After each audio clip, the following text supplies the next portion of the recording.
On behalf of the curators and the foundation, I would like to express our special gratitude to our loyal partner Philips, who is supporting us in the 4th year and is today represented by Cheyenne Westphal and her team, as well as to our new partners On Running, represented by David Allemann, and Crozier, represented by Simon Hornby and his team. We are also especially grateful to our circle of friends, which has grown continuously in the last years. Furthermore, we like to thank the municipalities of Zurich and St. Moritz, Kulturförderung Graubünden, the Bechtler Stiftung, Dubach-Keller Stiftung, Kurti Stiftung, Ruina, Hotel Castell, Arzi, Schauspielhaus Zürich, Museum Susch, Men's EBZ, and Rocker Hotz. Your support enables us to create an exciting and diverse program. Thank you.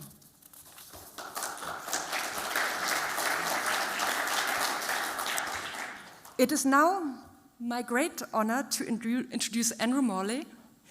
Andrew is the Chief Executive of the Ellen MacArthur Foundation, which was established in 2010.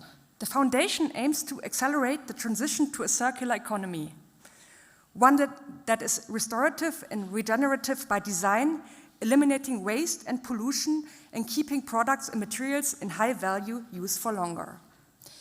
The foundation develops insights and analysis to demonstrate the economic rationale and value creation opportunity of a circular economy and works with businesses, governments, cities, and educators to promote adoption of circular economy principles and practices. I came across the work of the foundation during my studies at the Cambridge Institute of Sustainability Leadership, and I'm very happy that you accepted our invitation. Back to our theme, matter and memory now. Matter, that is materials and resources, nowadays are most of the time wasted. Materials should be allowed to have a memory. They should be used again and again and create a story. Materials should never be wasted. It should always be reused and go back into the cycle to save our resources. With Andrew and Ellen MacArthur pushing this agenda, I have hope that we can actually achieve a change for our planet and our society. They are successfully doing this on a high level by recently convincing companies such as Nestle, H&M, and IKEA, among others, to embrace the circular economy approach in their production processes, showing them that they can be part of the solution. Thanks to the relentless work of this foundation, we are finally seeing change. We from the Engadin Art Talks are supporting this mission and have already hosted a panel with him last October at the Serpentine Pavilion with the set designer Els Devlin, who is here today, the architect Sumaya Valle, and designer Anab Jain for the longue durée theme, and of course Hans-Ulrich Obrist. We believe it is essential to bring artists and architects, designers, scientists, corporates, and the community together to be able to imagine new possibilities and create new realities around the circular economy vision. Actually, applying this new economic vision is fun and offers loads of opportunities. In our globally connected society, I would like to see that art and culture play a more leading role, providing ideas for new ways forward. I would like to see ideas put into practice. Before I pass the word to you now, Andrew, I would like to quote the late Etel Adnan, artist and last year's E.A.T participant who also passed away, unfortunately, a few weeks ago. The world needs togetherness, not separation. Love, not suspicion. A common future, not isolation. Thank you.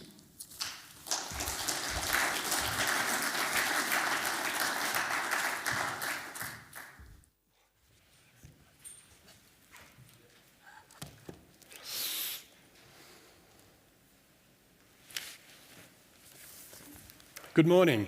It's really a pleasure and an honor to be here today. I want to thank Katharina very much for inviting me, and Christina for hosting this event. This is a little bit odd, actually. This is the first in-person presentation I've done in the last 2 years. And obviously it's great to be here.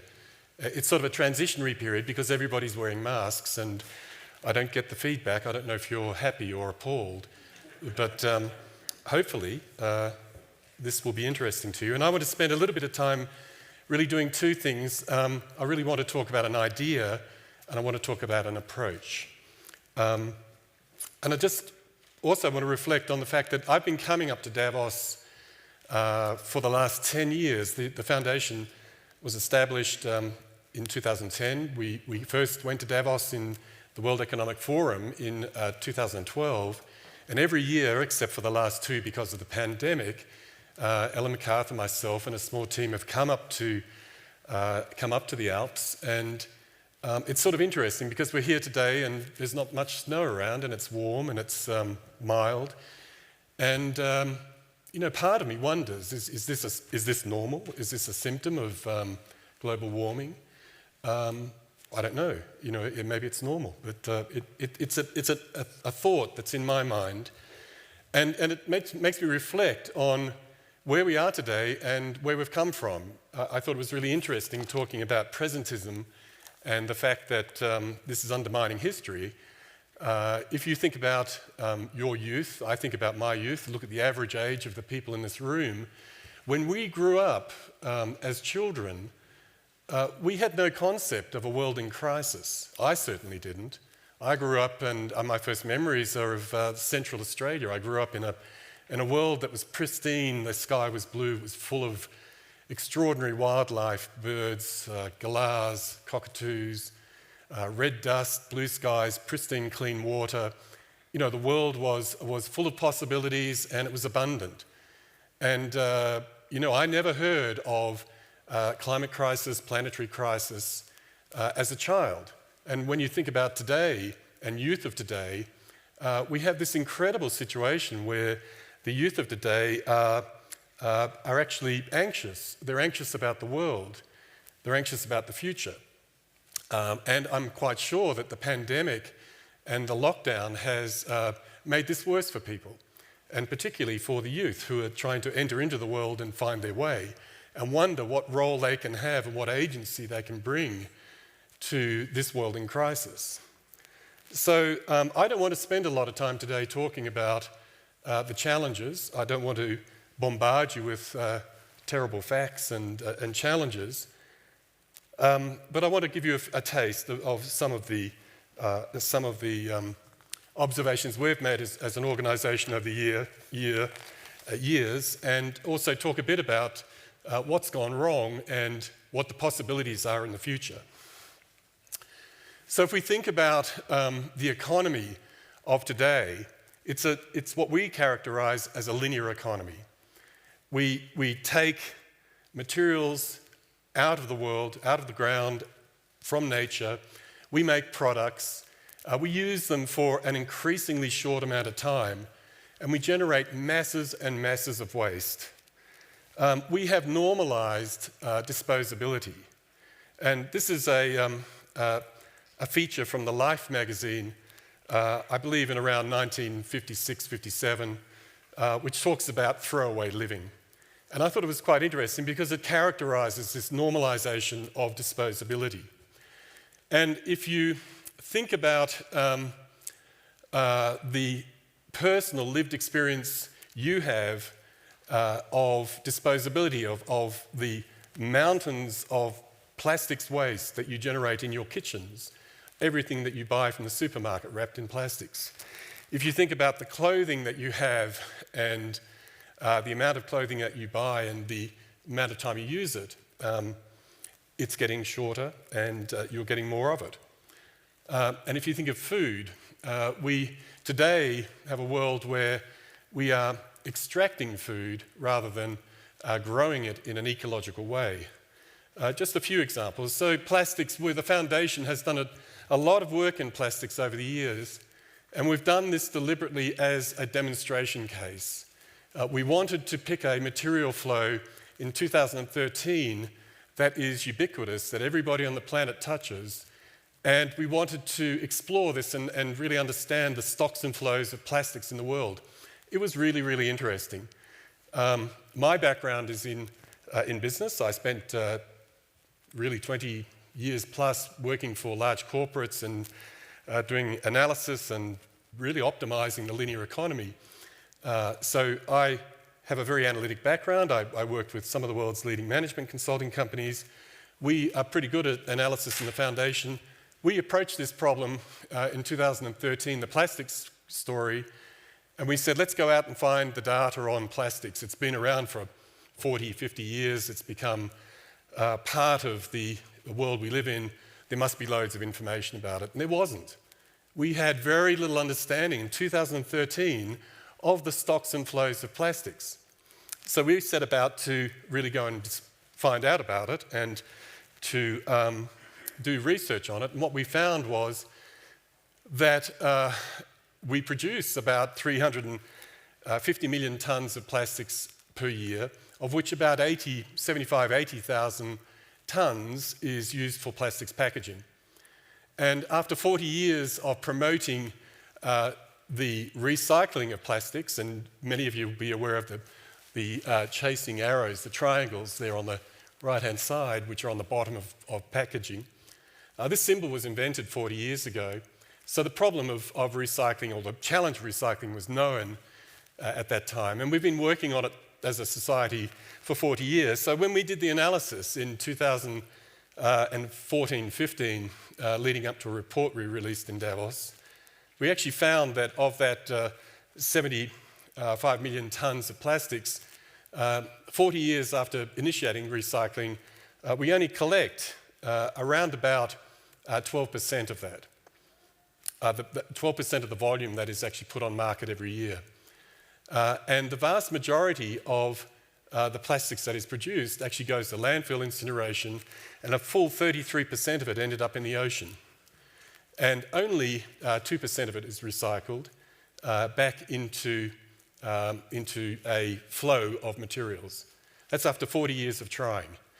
And what we did was we produced this report, we brought it up to Davos, we presented it in 2016. It got more media coverage than any report ever released at the World Economic Forum, and we used the quote of there will be more plastics in the ocean than fish by 2050 as a headline. And that was picked up, and it actually ignited a lot of interest in this topic, and this is why plastics today is really quite a big deal. But this is one example. Fashion is another one. As I said, we are seeing an enormous growth in fashion sales over the last 15 years. We are seeing a decline in the amount of usage that those clothing are getting, and we are seeing all of this pretty much going to landfill or incineration. There's almost zero recycling of clothing back into clothing again. It's actually worse than plastics itself, plastics packaging itself. And what's interesting about this as well, obviously, is that roughly 60% of fashion is made of plastics, and there's an enormous amount of shedding of microfibers. It's a plastics problem. But as I said, I don't want to really go through a lot of data and examples, but if you look at the website, we've produced over 25 reports in the last 10 years, and what we have done is we have tried to adopt a very different approach to the way in which we engage with the system, we engage with the industrial system, to really demonstrate there's a massive problem. There is a huge opportunity if we actually rethink the system and redesign the way in which the economy works. And this is an opportunity that the design world, that the industrial world has to economically value from. So what we've tried to do is both demonstrate the challenge, the opportunity, and the economic case, the rationale for doing this. So just stepping back a bit, what is the idea of a circular economy? This diagram we use quite a lot. We refer to it as the butterfly diagram. And what it tries to do is to represent the economic system, which is obviously very difficult to do, but we've borrowed from a number of different schools of thought and brought this into a framework. On the right-hand side of the diagram is the technical materials world, the the materials that are not biodegradable, they're not grown. So these can be metals, minerals, plastics, etc. And these are technical materials that don't biodegrade. On the left-hand side is the biosphere, the materials that do grow and that do biodegrade. And we think about these two worlds, the technical sphere and the biosphere, needing to be considered as a whole system. And what people often think about when they hear the word circular economy is that it's actually about waste management and better recycling. But it's actually not. Well, it actually is, but it's way, way more than that. It's a much bigger idea. The circular economy really is an approach, a systems approach to thinking about material flows in the world. And what we've tried to do is to characterize in the technical sphere that there are many ways in which we can keep materials in flow in the system. And we have these various cycles that you can see. We call them loops. And the closer you are into the center, the higher the value of the economic value of that loop. So if we make a product, think of any product, we want to be able to maximize its use and its utility, its utilization, and the length of time that it's used. So we can do many things to do that. We can share it, we can maintain it, we can design it for repair and upgradability, we can reuse it, resell it, remanufacture it. These are all these inner loops. The very last loop, the most outer loop, is the recycling loop. That's where we take it back. We actually apply a lot of energy to crush it, to separate it, to turn it back into a material. Then we apply a lot of energy to turn it back into a product that's typically a downgraded product. So recycling is important. It's really important, but it's the lowest value part of the technical sphere's value. So that's the technical side. We talk about people, and if you listen carefully, we use the language of consumption in daily use. We talk about consumers, and we talk about people as consumers. And this is a real problem. We need to rethink and use different language and different ways of talking about people in the economic system, and we need to think about the economic system within the natural system. But we need to change the way we talk about people in the technical sphere and not call them consumers. In fact, I've met many people over the years, young people in particular, who say, if you call, calling me a consumer is an insult. I find it offensive. Don't call me a consumer. I live in the world as a person. If I don't eat it, I don't consume it. I participate with this flow of materials. So that's the right-hand side. The left-hand side is really very much about regenerating natural systems. So how do we, again, keep biological materials in the economy, and how do we grow and use biological materials in a way that regenerates natural systems? Because today, we use extractive economics on both sides of the diagram. We extract minerals, we extract materials and matter from the physical world. We make, use and waste very quickly, and in the biological world, we do likewise. And this is a characteristic of extractive economics. So I know from my years of working in industry and with business, extractive economics is based on a number of principles. Things like simplification, standardization, leverage and arbitrage, centralization, scale economics, linearity in general, disposability. And it's a reductive, winner-take-all model. And it's all about throughput. Everything goes through the economy and it goes somewhere. We don't care, it goes somewhere. That's the linear economy. And that's actually directly opposed to the nature of the characteristics of natural systems. Natural systems and nature is complex, it's distributed, it's diverse. It's inclusive in that it works at all levels and scales. It's self-limiting. It's resilient. It is based on circularity. Things flow. Nothing is wasted in nature. Everything is food for something else. So these principles are actually directly counteropposed to the linear economy. So nature is a well-functioning system that has evolved over 3.5 billion years. And if you think of that in research and development terms, that's a hell of a lot of R&D. It works, and it works in the long run. So we've got a system, an economic system, that is fundamentally opposed to natural systems. And however you look at it, however you look at the data, however you think about linearity, as bad as you think it is, it's probably much worse. We don't allow ourselves to really imagine what today's economy's impact could be in 30 years' time when it's doubled and doubled again. So the extractive nature of this is accelerating, and it's massively problematic. So the circular economy is part of a broader movement.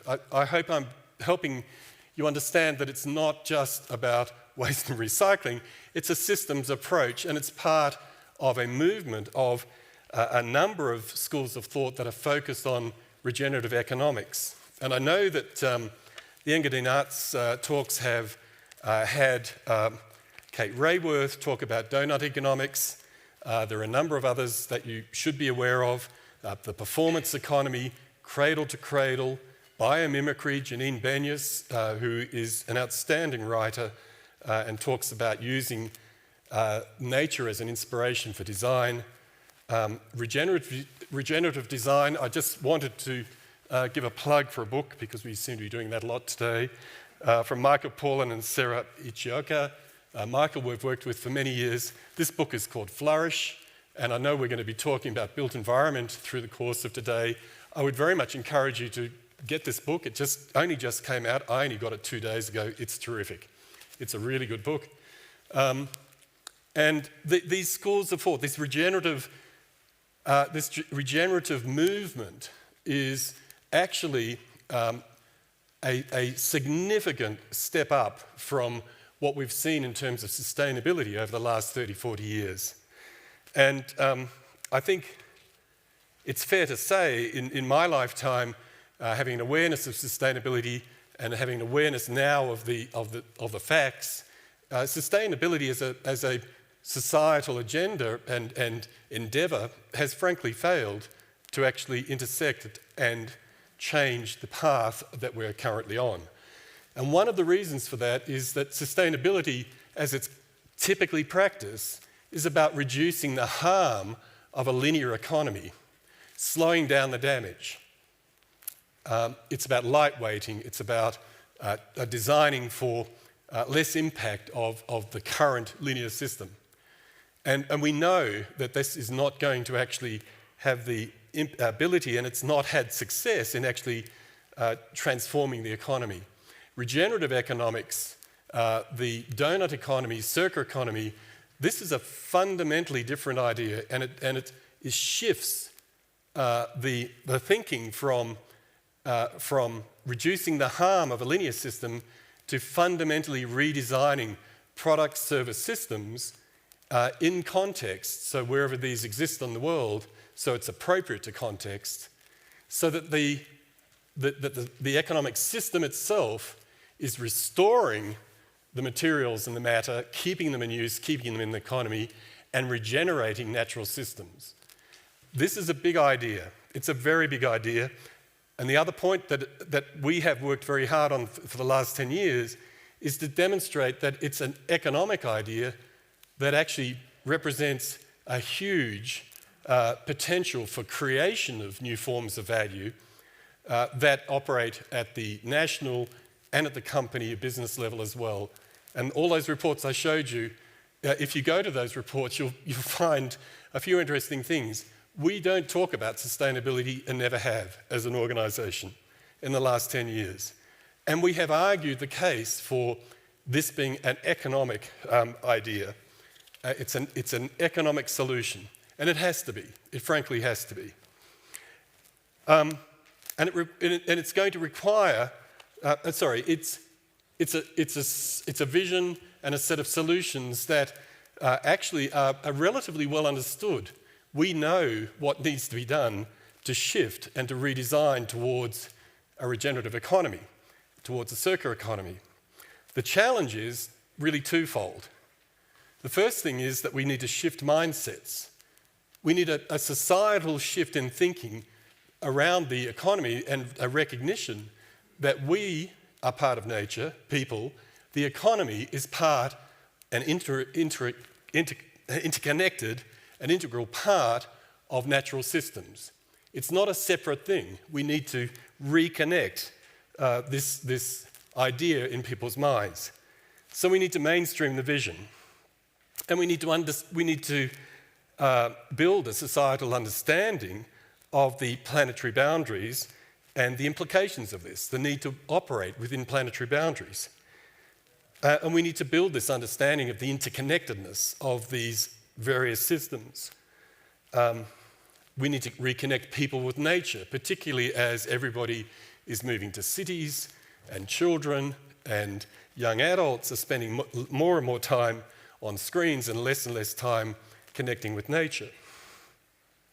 And we need to orient innovation and business innovation and enabling policy to actually be innovating towards solutions, product service systems that are restorative and regenerative by design. This is not about cleaning up the mess afterwards, it's about redesigning the system right up front. And the second thing is we need to make the economics work.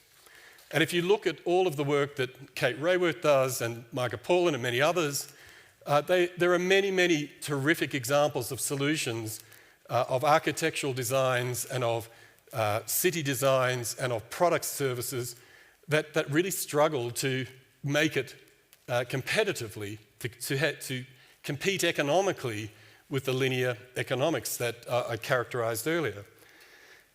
So what we need to do is we need to create both the demand for these new solutions, and we believe that demand exists.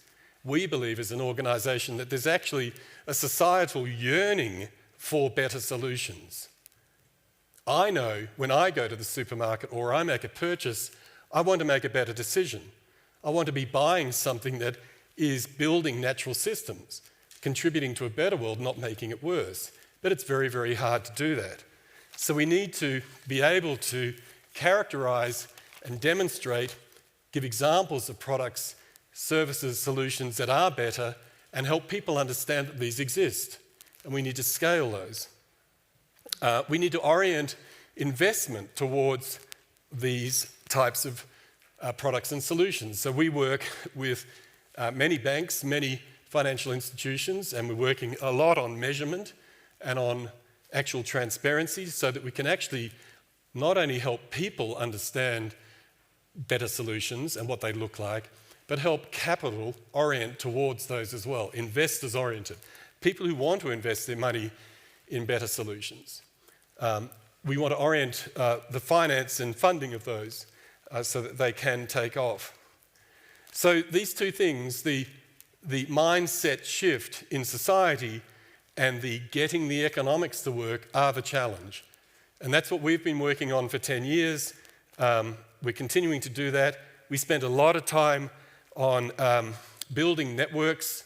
Katerina mentioned we work with many of the world's largest organizations. We work formally with 300 companies around the world. We have a network of 2,500 others. This is happening. These people are investing significant amounts of effort, energy, money, time towards creation of these new solutions.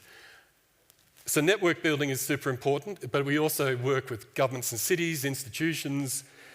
We work with educators, universities, policy institutions, etc. And we do a lot of work ourselves in education and learning so that we can help people both in formal education and through informal channels access these ideas and get examples of them. And I just wanted to show you a few examples of the sort of work and the ways in which we work. I'll skip over that one. I wanted to talk about food, so this is the recent report that we developed, which is talking about the redesign of food, is super interesting. And again, Katerina mentioned we're working with companies like Nestle and IKEA, but also Walmart, Tesco's. And what we're trying to do is to get them to redesign their food so that it uses more biodiverse sources rather than the concentration into very few crops. We want to expand the biodiverse choices that they include in their products. And we want to encourage the growing of these food products in a regenerative way.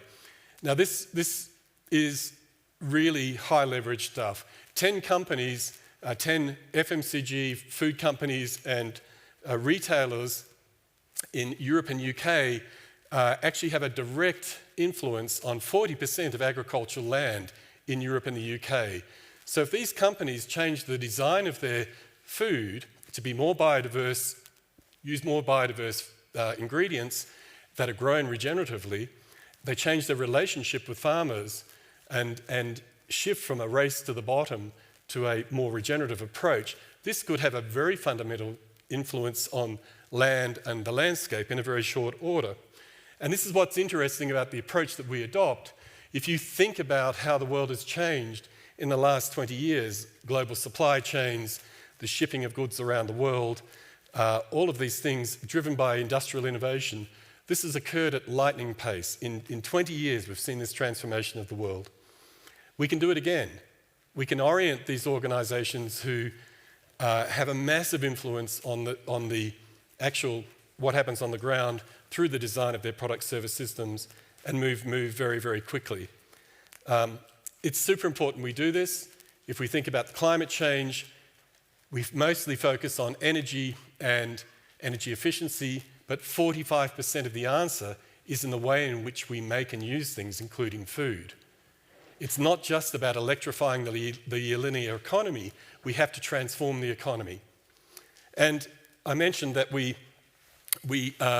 work in communications a lot. I just wanted to show you quickly and again orient you to the website because I don't have time to go through the many examples, but we have hundreds and hundreds of case examples that you can look at and that we orient people towards. We put a huge effort into social media and communications. We reach around about 8 million people per month through our own native channels, and on a good month we'll reach 10 million. And the idea is spreading and it is growing very quickly. We use contemporary media, contemporary analytics, contemporary approaches to really getting the message out there and orienting people towards it. And we also put a lot of effort into the design topic. And we focus on design, which is quite unusual for an NGO like us. We're a charity. We focus on design and designers with the explicit intent to move the whole conversation right upstream to when the choices are made in terms of what materials are used, how they're put together, where the product sits in a system, can it sit in a system, and we focus on design extensively. So the second book pitch for today is this one, which has just come out before Christmas. This is called the Ellen MacArthur Foundation Circular Design for Fashion. We worked with over 80 of the world's leading fashion designers who are working on circular economy, and this really talks about the whole approach to designing for circular economic systems and the potential it has. And I'd encourage you to get one of these. We've almost completely sold out the first run of this. We did a 5,000 book run for the first lot, and in 3 months they were almost all gone. But this communications part in our approach is an important part of it. And we also work to create design tools and other approaches to equip designers to be able to bring this idea to life. So really, what I wanted to try to characterize again is this idea, the circular economy as part of a broader movement of regenerative economics. It's happening, it's coming fast, it's inevitable. Our mission as an organisation is to make it happen faster, and by working in a different way to we have in the past to engage the actors in the system and to catalyze this shift. And I want to leave you with the thought that this is it is an inspiring idea. It's something to move towards and to orient towards. And what we do find is that it presents a vision and an approach, a set of tools that people, young people, designers can embrace and innovate towards and head on this journey. And you know, really what we aspire to do as an organization is not only to mobilize this idea, but to create unstoppable momentum and to accelerate it. And I think arts and culture has a huge role in shifting mindsets and orienting towards the solution, because we all know what the problem is. Thank you.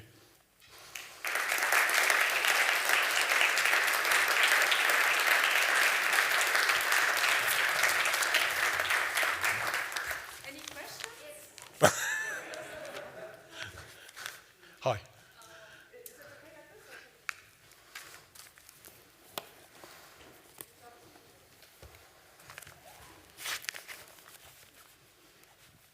My name is Grace Lee. Thank you very much. Your entire talk reminds me Jack Frisco. Oh, sorry, reminds you? Jack Frisco. He died at age of 101, 2017. There's a film called Future by Design. Yep. I have been feeling like his work has been so overlooked, and everything you have just talked has been in his work. Yep. And he went to Einstein. Einstein dismissed him. He was a scientist, self-taught. He was an architect, industry designer. He was such a... I get very excited. But I feel his work needs to be seriously looking at today. Okay. And because he didn't patent any of his design. He believed design, the last slide you showed, how design can impact us, from city planning to, he actually had a lot of idea how to design a city. He believed if we design a city that has a lot of harmony, their behavior will be different. He also designed the plane. Actually, Boeing took his idea because he didn't patent anything. He had a huge studio in Florida. He had this Venice project. He was into plants and everything. Just everything you have talked. I don't want to go to the detail, but this film called Future by Design, you can watch online. It's just amazing. I just feel like his ideas, because he didn't patent them, there are so many things we can look into what he actually openly to the world, but the world just didn't pay attention. Yeah. No, this is as I say, this is not a new idea, it's not our idea. What we've done is try to bring together many schools of thought, and there are many others as well who have been promoting this idea and chipping away at it in the background. What we're trying to do is to bring this fundamentally into the mainstream. And I think the other part of it, as I say, is to demonstrate that this is an economic construct. And as Kate Raworth says, you know, we need to transform the entire economy. What we're doing is coming into the bigger conversation through the materials lens, the matter lens, and trying to get that done. And to transform complex systems, you have to find a way in, and you have to actually catalyze change through a simpler way into that system. You can't take it all on. So I think one of the things that we're learning with systems change is you need to find a way in, you need to demonstrate that it works and have principles that can be applied in other places. And this is a journey that will take many, many years. The vision's clear, the solutions are clear, the economics do work, and we just need to align the innovation and design part of this with the enabling policies, and the policies take longer. So that's why, again, why we focus on business and innovators to drive this out. He kind of offered all of that. I just wonder if you... Well, yeah. I just wonder if you guys looked into his work, studied it. Like he wrote a book called The Money Cannot Buy. Yeah. Sorry. Thank you so much for your extremely interesting speech. I have a question concerning energy. Now, all your been talking have been material oriented. What's your view concerning energy in the system? Yeah, I think one of the really underappreciated concepts is the notion of embedded energy. The energy that actually goes into making a product, and the importance of maximizing the return on invested energy in that product. So keeping products in use, used for longer, actually lowers the energy demand of the economy. And that's the point that I was trying to make before, that if we just focus on renewable energy and energy efficiency, what we will be doing is we will be turbocharging the linear economy with renewable energy. And that's a massive problem. And what we have the opportunity to do is to capture the value that we've already invested, keep it in use much, much longer, lower the demand of the economy for energy, and significantly increase the use of renewables, both energy and materials. And the renewable materials need to be produced in a regenerative way. So we talk about regenerative production. So how we grow food, forestry, aquaculture, all of these things need to be done in a regenerative way, so we're not extracting from nature renewable materials. Thank you.